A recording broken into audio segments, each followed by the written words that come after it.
Bonjour et bienvenue dans une nouvelle vidéo sur Over the Wire sur la sécurité web pour les débutants. Donc ici, on va résoudre le level 32. La première chose à faire, c'est d'accéder à ce laboratoire. Donc on sélectionne le lien, on l'ouvre dans un nouveau onglet, faisant clic droit, Open Link in New Tab, ou ouvrir un lien dans un nouvel onglet. Là, une demande d'identifiant. Donc on met Natas 32, on met le mot de passe qu'on avait récupéré à l'exercice précédent, on signe, on sauve pas, et là, on se retrouve avec la même page que ce Natas 31. Donc si ça se trouve, si c'est la même chose que Natas 31, il faudra faire à peu près la même exploitation un peu différemment. Donc regardons le code source si c'est vraiment ça.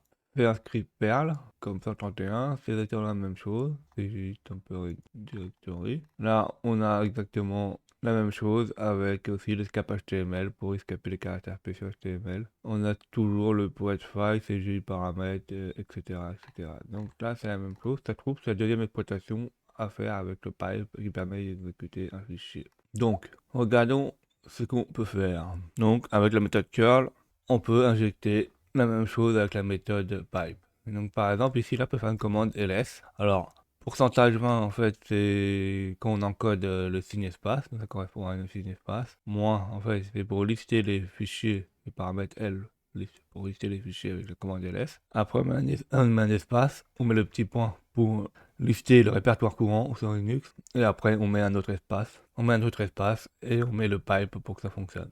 Parce que si on met le pipe directement, on va croire que c'est le point plus pipe.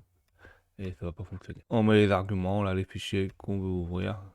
Donc surtout le fichier arg qui permet d'exploiter la faille de sécurité.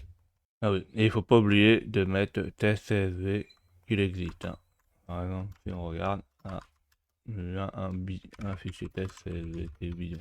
On lance, et là à la fin, on a notre répertoire qui est listé. Donc qu'est-ce qu'on peut regarder? On peut voir qu'en fait, on a un fichier qui s'appelle getPassword. Donc ça, on peut l'exécuter. Donc pour lire le fichier getPassword, donc on met un petit point, un slash. C'est pour dire lire le getPassword dans le répertoire courant, d'exécuter le binaire getPassword, ça fait comme ça.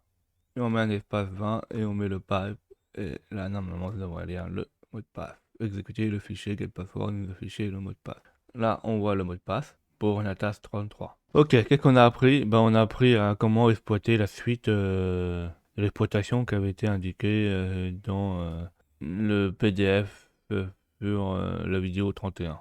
Là, on a pu de mettre de A à Z exploiter une propre CVE qu'on a trouvée. Merci d'avoir vu cette vidéo. N'hésitez pas à mettre des commentaires, à mettre des pouces bleus et à vous abonner.